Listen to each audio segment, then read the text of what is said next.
নমস্কাৰ বন্ধুসকল, প্ৰজ্ঞান ইউনিভাৰ্ছ চেনেলত আপোনালোকক সকলোকে মই স্বাগতম জনাইছোঁ। আজি আমি লৈ আহিছোঁ আপোনাৰ 2025 আৰু 25 আৰু 26 বৰ্ষৰ যি আপোনাৰ নতুন বৰ্ষৰ যি ৰাশিফল। গতিকে আজি আপোনাৰ সিংহ ৰাশি, যিসকল সিংহ ৰাশিৰ জাতক জাতিকা আছে তেখেতসকলৰ আজি আপোনাৰ ধন, কেৰিয়াৰ, শিক্ষা, আজি আপোনাৰ ব্যৱসায়, আপুনি সকলো আজি আপোনাৰ আমি এই ভিডিঅ'ৰ মাধ্যমত আপোনালোকক জনাবলৈ আমি চেষ্টা কৰিম।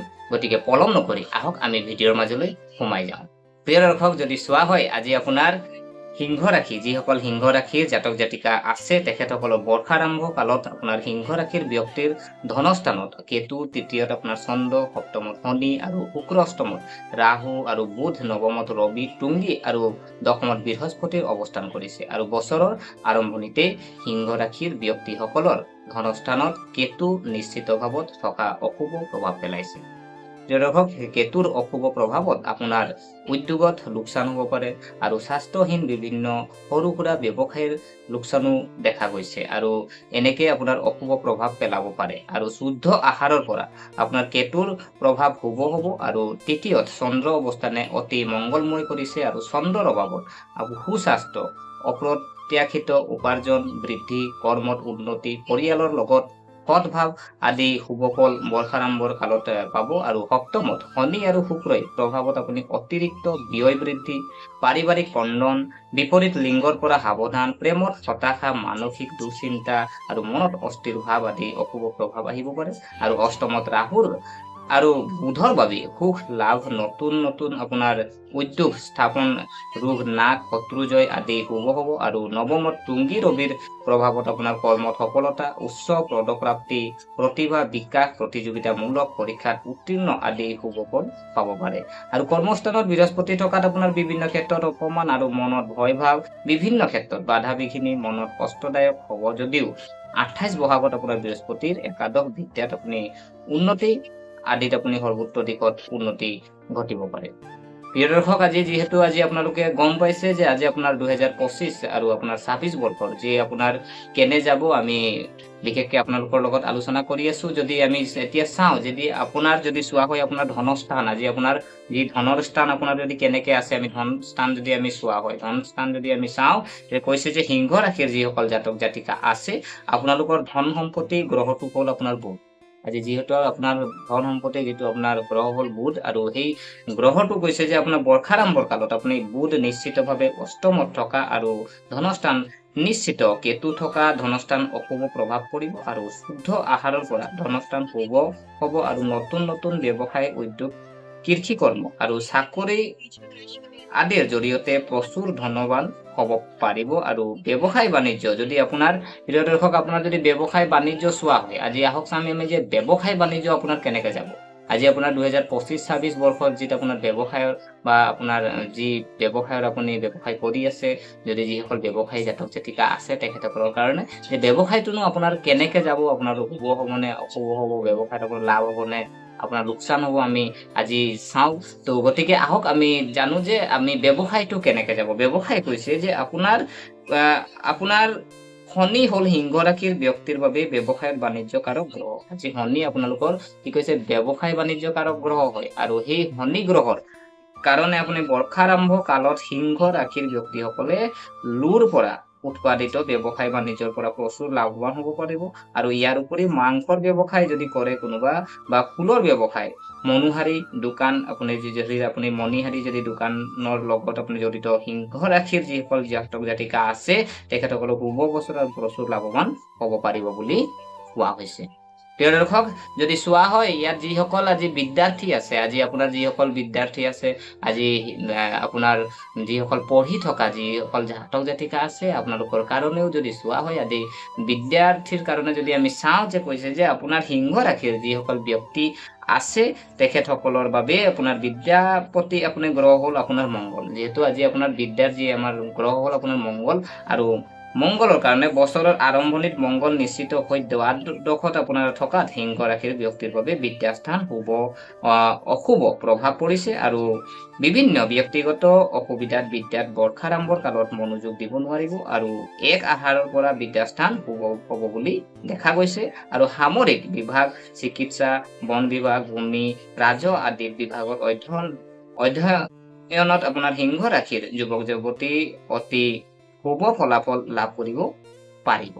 প্ৰিয় দৰ্শক, আমি গম পালো যে বিদ্যাৰ যদি আমি চোৱা হয়, যেনেকে আপোনাৰ বন বিভাগ হওক, আজি আপোনাৰ বিভিন্ন আজি আমি চিকিৎসা হওক, আজি সেইখিনি যিখিনি বিদ্যাৰ্থী আছে তেখেতসকলৰ কাৰণে আপোনাৰ শুভ ফল লৈ আহিছে। ইয়াৰ পিছত আমি যদি চোৱা হয় যে কৰ্মস্থান, আজি আপোনাৰ কৰ্মস্থান বা চাকৰি আপোনাৰ এই বছৰত যি আপোনাৰ 25-26ত আপুনি যদি ভাবিছে যে মোৰ চাকৰিৰ কোনোবা যদি আপোনাৰ ট্ৰাই কৰি আছে, তেখেতসকলৰ কাৰণেনো কি ফল লৈ আহিছে আজি আমাৰ যি নতুন বছৰতো আহক জানো আহক। প্ৰিয় দৰ্শক, যদি চোৱা হয় আজি আপোনাৰ যিসকল জাতক জাতিকা আছে, চাকৰি যদি আমি চাওঁ, কৰ্মস্থাপন যে কৈছে সিংহ ৰাশিৰ ব্যক্তিৰ বাবে কৰ্মপতি গ্ৰহ হল আপোনাৰ শুক্ৰ, আৰু বৰ্ষাৰম্ভ কালত শুক্ৰ সপ্তমত থকাটো অতি শুভ ফলাফল লাভ কৰিব। আৰু এই বছৰ সিংহ ৰাশিৰ যুৱক যুৱতীৰ কৰ্মক্ষেত্ৰত বা চাকৰিৰ ক্ষেত্ৰত অতি শুভ ফলাফল লাভ কৰিব পাৰিব। আৰু নিবনুৱা যুৱক যুৱতীৰ বাবে অতি মংগলময় বছৰ, আৰু বিভিন্ন ক্ষেত্ৰত আপুনি চৰকাৰী বিভিন্ন বিভাগত, কোম্পানী, বিভিন্ন আঁচনিত কৰ্ম প্ৰাপ্তিৰ যুগ সূচনা হ'ব। আৰু 1 শাওনৰ পৰা অতি শুভ সময় আহিব পাৰে। 1 শাওনৰ পৰা আপোনাৰ অতি শুভ সময় আহিব পাৰে।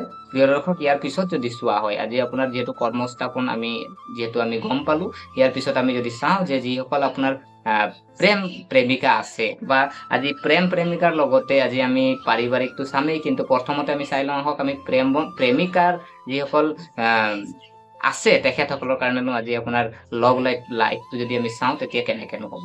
প্ৰিয় দৰ্শক, যদি চোৱা হয় আপোনাৰ প্ৰেম প্ৰণয়নৰ বাবে আজি সিংহ ৰাশিৰ যিসকল জাতক জাতিকা আছে, প্ৰেম প্ৰণয়ন আৰু বিবাহ আৰু কাৰক গ্ৰহটো হ'ল শনি, আৰু বৰ্ষাৰম্ভৰ কালত শনি স্বগৃহত সপ্তমত থকা সিংহ ৰাশিৰ যুৱক যুৱতীৰ বাবে অতি শুভকাৰক হৈছে। আৰু শনিৰ প্ৰভাৱত সুন্দৰ সুন্দৰ যুৱক যুৱতীৰ মাজত প্ৰেম প্ৰণয় তথা বিবাহৰ শুভ সময়, আৰু বিপৰীত লিংগৰ পৰা পূৰ্ণ সহায় সহযোগিতাৰে প্ৰেম প্ৰণয় চলাই যাব পাৰিব। অবিবাহিত সিংহ ৰাশিৰ যুৱক যুৱতীয়ে বিবাহৰ ক্ষেত্ৰত আগবাঢ়িলে পূৰ্ণতা লাভ কৰিব পাৰে, আৰু সুকলমে বিবাহ হ'ব পাৰিব।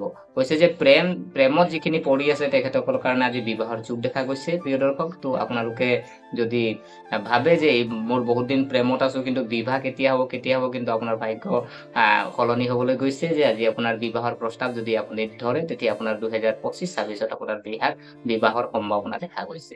প্ৰিয় দৰ্শক, ইয়াৰ পিছত যদি চোৱা হয় আপোনাৰ পাৰিবাৰিক জীৱনটো, আজি যিসকল যিসকল পৰিয়াল আছে, সংসাৰ আছে, তেখেতসকলৰ কাৰণে যদি চোৱা হয় যে কৈছে যে এই বছৰৰ বৰ্ষাৰম্ভৰ কালত সিংহ ৰাশিৰ ব্যক্তিৰ পাৰিবাৰিক ক্ষেত্ৰত শুভ বুলিব নোৱাৰিম। সপ্তমত শনি থকাটো পিতৃ মাতৃৰ বা আত্মীয় অসুস্থতা, নিজৰ শাৰীৰিক অসুবিধাই মানসিক আৰু শাৰীৰিকভাৱে অশুভ প্ৰভাৱ পেলাব, আৰু ভাই ভনী সন্তানৰ পৰা অশানুৰূপ আপুনি সংহাৰী আপুনি নেপাব। আৰু 32 আহাৰৰ পৰা সিংহ ৰাশিৰ ব্যক্তিসকলৰ পাৰিবাৰিক ক্ষেত্ৰত শুভ ফল লাভ কৰিব। কি কৈছে যে আপোনাৰ 32 আহাৰৰ 32 তাৰিখলৈকে আপোনাৰ শৰীৰত কিবা আপোনাৰ পাৰিবাৰিক যদি আমি চাওঁ, শৰীৰত আপোনাৰ নানা ৰকমৰ ৰোগ দেখা যাব পাৰে, বিভিন্ন বেমাৰত পৰিব পাৰে। কিন্তু 32 আহাৰৰ পৰা আপোনাৰ কৈছে যে আপোনাৰ আহাৰৰ পৰা, তো যিহেতু আপোনাৰ কৈছে যে 32 আহাৰৰ পৰা আপোনাৰ কিন্তু এই আহাৰ মাহটোৱে আপোনাৰ বহাগ জেঠ আহাৰ, আজি বহাগ জেঠ আহাৰ মাহটো শেষ কৰিব, কিন্তু আহাৰৰ পিছৰ পৰাহে আপোনাৰ যিহেতু ভাল হোৱা সম্ভাৱনা আছে, যেহেতু পাৰিবাৰিক দিশ। ইয়াৰ পিছত যদি আমি চাওঁ স্বাস্থ্য, আৰু যদি আপোনাৰ দেহ ভাৱ যদি আমি চাওঁ আপোনাৰ স্বাস্থ্যনো কেনেকে থাকিব আপোনাৰ নিজৰ, তেতিয়া আমি যদি চোৱা হয় কৈছে যে সিংহ ৰাশিৰ ব্যক্তিসকলৰ বৰ্ষাৰম্ভ কালত স্বাস্থ্য ও দেহ ভাৱ অতি শুভ হ'ব। আৰু দশমত ৰবি তুংগী থকাত সিংহ ৰাশিৰ ব্যক্তিৰ শাৰীৰিক, মানসিক, আধ্যাত্মিক আদি সকলো দিশতে অতি শুভ ফল আহিব। আৰু 23 জেঠৰ পৰা মংগলৰ প্ৰভাৱত অশুভ হ'ব, আৰু 11 শাওনৰ পৰা আপোনাৰ শুভ হোৱা দেখা গৈছে। প্ৰিয় দৰ্শক, আমি শুভ যদি আমি চাওঁ আপোনাৰ শুভ কৈছে যে সিংহ ৰাশিৰ ব্যক্তিৰ বাবে শুভ গ্ৰহ হ'ল মংগল, ৰবি আৰু বৃহস্পতি। পাপ গ্ৰহ হ'ল শুক্ৰ আৰু বুধ। আৰু সিংহ ৰাশিৰ জাতক জাতিকাই শনিবাৰ, তৃতীয়া, অষ্টমী, ত্ৰয়োদশী তিথি, মূলা নক্ষত্ৰ, দিনৰ প্ৰথম প্ৰহৰ যাত্ৰাদি আপুনি শুভ কাৰ্য বৰ্জনীয় আছে। আৰু শুভ সংখ্যা যদি চোৱা হয় আপোনাৰ 1, 4, আৰু বৰ্ণ হ'ল আপোনাৰ ৰক্তবৰ্ণ। আৰু শুভ ৰং যদি চোৱা হয় ৰঙা বা হালধীয়া, আৰু আৰু আপোনাৰ শুভ ৰত্ন যদি চোৱা হয় আপুনি মাণিক্য বা ৰুবি আপুনি ৰত্ন ধাৰণ কৰিলে আপোনাৰ কাৰণে শুভ আছে। আৰু শুভ ধাতু আপোনাৰ তাম হয়। আৰু শুভ দিশ যদি চোৱা হয় আপোনাৰ পূব দিশটো শুভ হয় আপোনাৰ। আৰু উপাখ্যা যদি আমি দেৱতা যদি চোৱা হয় মাতংগী, আৰু পালনীয় বাৰ যদি চোৱা হয় ৰবিবাৰ। প্ৰিয় দৰ্শক আজি হুবাহুব আপোনালোকক যিহেতু আমি জনাবলৈ আমি চেষ্টা কৰিলো ইয়াৰ পিছত আমি যদি চোৱা হয় আজি আপোনাৰ প্ৰতিকাৰ সিংহ ৰাশিৰ এই বছৰৰ যি প্ৰতিকাৰনো আপোনাৰ কি আছে কি প্ৰতিকাৰ কৰিলে আপুনি শান্তিত থাকিব তো আহক আমি জানো যে প্ৰতিকাৰ আপোনাৰ কি দিয়া হৈছে প্ৰিয় দৰ্শক যদি চোৱা হয় প্ৰতিকাৰ যদি আমি চাওঁ যে কৈছে যে আপোনাৰ এই বছৰ সিংহ ৰাশিৰ বাবে শনি আৰু মংগল অশুভ গ্ৰহ আৰু অশুভ গ্ৰহৰ বাবে আপুনি শ্ৰী শ্ৰী নৱগ্ৰহ পূজা আপুনি নিজা গৃহত আপুনি কৰিলে আপোনাৰ লগতে আপোনাৰ পৰিয়ালৰ সকলো মংগল হ'ব কি কৈছে নৱগ্ৰহৰ আপোনাৰ পূজা কৰিবলৈ কৈছে আৰু এই পূজাটো আপুনি পাৰিলে নিজৰ গৃহত আপুনি কৰিলে আপোনাৰ কাৰণে শুভ হ'ব আৰু লগতে আপোনাৰ পৰিবাৰৰ কাৰণেও শুভ হোৱা দেখা গৈছে প্ৰিয় দৰ্শক ইয়াৰ পিছত যদি চোৱা হয় আপোনাৰ ইয়াৰ উপৰিও আপোনাৰ কৈছে দৈবজ্ঞ ব্ৰাহ্মণৰ জৰিয়তে আপুনি অশুভ গ্ৰহ ত্ৰিপাত পৰিস্থিত অশুভ দশা অন্তৰ্দশাৰ বাবে গ্ৰহ শান্তি গ্ৰহ কবচ গ্ৰহ ৰত্ন গ্ৰহ মূল ধাৰণ কৰিলে অশুভটো